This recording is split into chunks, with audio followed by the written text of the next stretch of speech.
And John Rhys, first 3 days of practice. How the guys looking? How have you been doing now? It's been really good. It's been a lot of fun getting back out there, with the guys.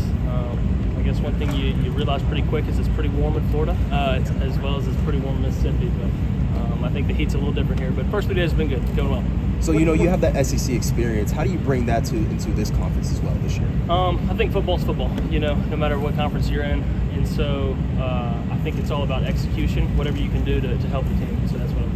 What you worked on during the summer to improve your game? I think in the spring, the one thing I really wanted to focus in on was protections, and I think I did that really well. Not really well, but got better at it.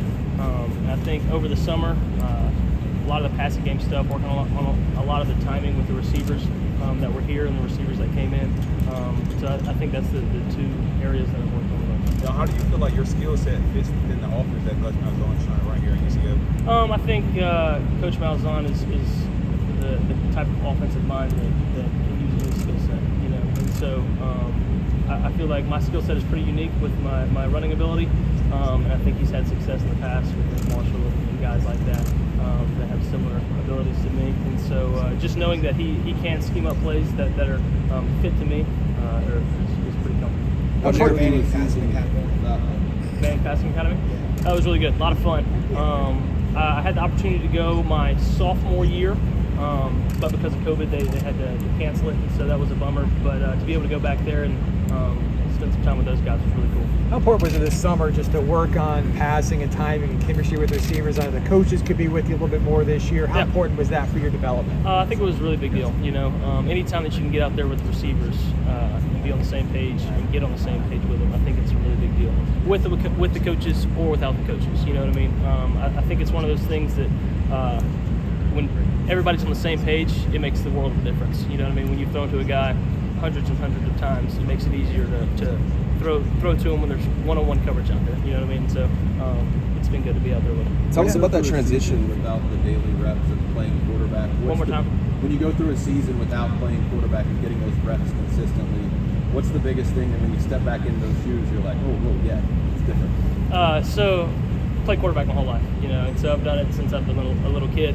Obviously played other positions as well, as when you're a little kid, you play both sides of the ball, you do a lot of things. But being separated from a year, you kind of realize how much you love it, you know what I mean? My heart's always been there since I've been growing up. I love playing quarterback. And when you got kind of taken away from me in a sense, or when I didn't get to do it for a year, I think the biggest thing for me was, man, I miss it. And so having the opportunity to come back and do it again was really, really amazing for me.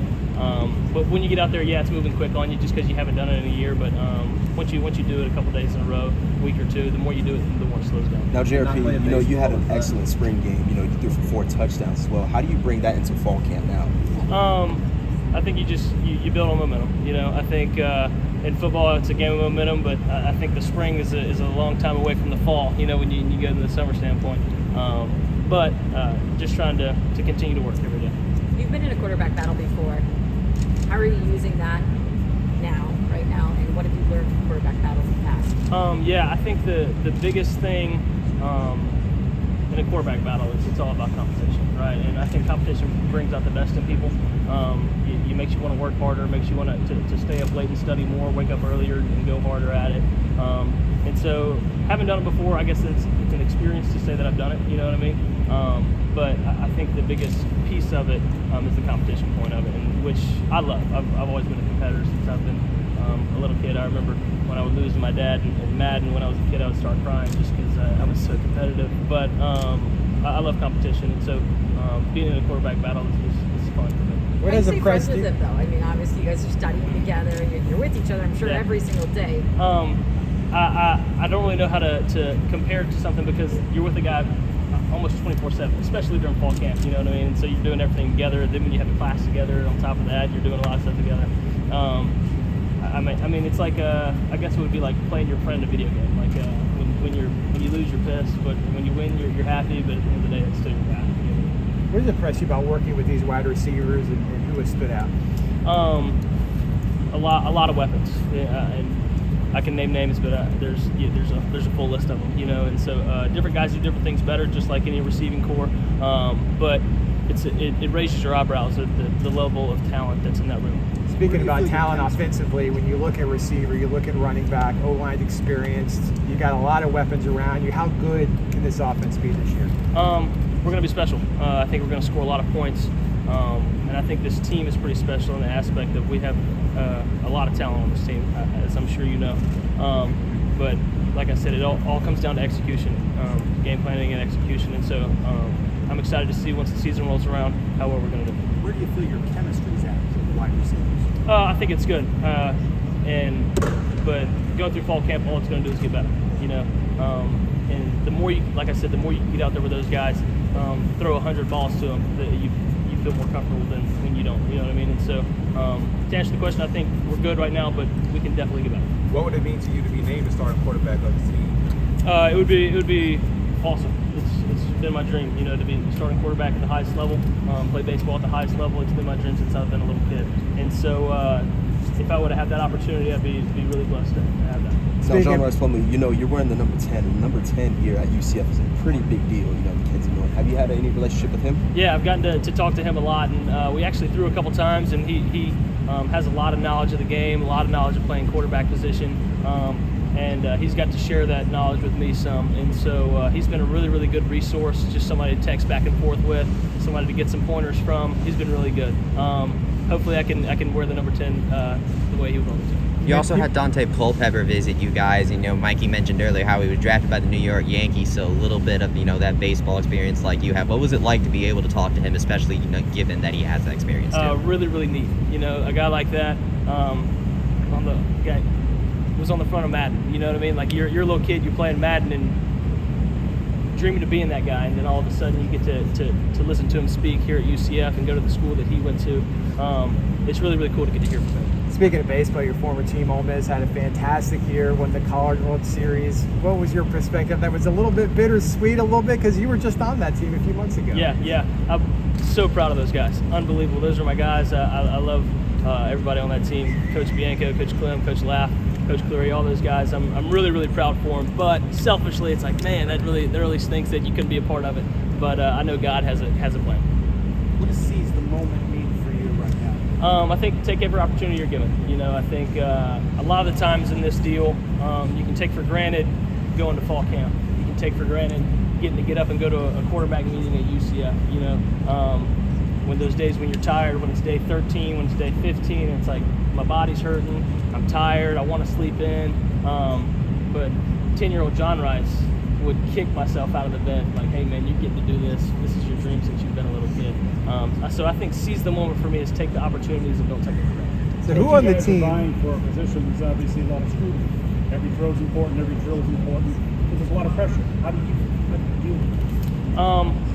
I think at the end of the day, it's football. You know what I mean? I think you can put pressure on that word. You can put that word on it. I think you can look at stuff through a magnifying glass, but at the end of the day, it's football. You know, and I love playing football, and I have since I've been a little kid. And so when I go out there, I like to have fun, play loose, not try to be so uptight about stuff, and do it at the highest level. How's the competition with the defense? Does that make you any better this fall camp? Yeah, absolutely. Those guys are some really, really good competitors. The tenacity over there is awesome. To see the energy on that sideline when they make a play is cool, and especially when you can give it back to them and kind of give it back to them, it makes it a lot of fun too. Unbelievable talent over there as well, and so I'm really excited to see what they do. Is there any DB you look forward to just cooking in practice when maybe talks a lot? You said DB? Yeah, DB. Kobe Perry he likes to talk a lot, just so, and it makes it fun when you got a guy that's really vocal like him. And so, and obviously Newt as well is a really vocal guy. The more vocal they are, I seem to have a lot more fun going against them. And so I think that kind of makes, I guess you can put pressure on it. They make you want to be better because, hey man, I can't have this guy talking to me when we're doing this thing. I can't have him holding this route over me that I missed the throw on. And so it makes it a lot more fun when guys are vocal over there. So who on the team can do the best Gus Malzahn impression? There's got to be somebody. There got to be somebody. Best Gus Malzahn impression. I feel like everybody. Everybody has a little bit of an impression they can do of him, you know, because his mannerisms are just for him. He's the only one that does them, you know. And so, but I sit right beside Kobe Hudson in the meetings, and so sometimes right before he walks in, Coach Gus always starts off a meeting with, okay, all right, guys. That's how he says. See, that's why he gets everybody's attention. And so Kobe will nudge me and say, okay, all right, guys. And sure enough, Coach will walk in and say, okay, all right, guys. And I always kind of chuckle at him because I think it's pretty fun. Last one here. Then we're going to switch. John, you mentioned that you seizing the moment is taking opportunities for you. You have the opportunity to be on both the baseball team and the football team. So what would you say, is there a little bit of a difference between John Rhys, the baseball player, and John Rhys, the football player, and how do you move between them, or how does it stay the same? Yeah. I've been doing it since I've been a little kid. You know, I try to be the same guy no matter where I am. You know, I try to be me in all scenarios. But been balancing since I've been a little kid. You know, been doing both. I mean, I think a lot of little kids around the country are playing basketball, football, baseball, soccer, doing it all. And so balancing that piece is in college is the same, but you're just doing it with a lot better athletes. And so you have to be better at your craft, right? And so what I usually do, what my routine usually is during football season, I'll usually try to go over there once a week and swing in the cages. Nothing crazy, just enough to keep the rust off the swing. And so when baseball comes around, I'm not so far behind that I can catch up. You know, and then usually in spring, I usually try to come over here and catch some meetings just so I can stay mentally sharp and throw the football around a little bit as well. And so that's what I did at Ole Miss, and that's what I plan to do here as well. Thank you. Okay, so Yeah. we're gonna Thanks a lot, John. Thank you so much. Thanks, guys. Here God real bless. quick,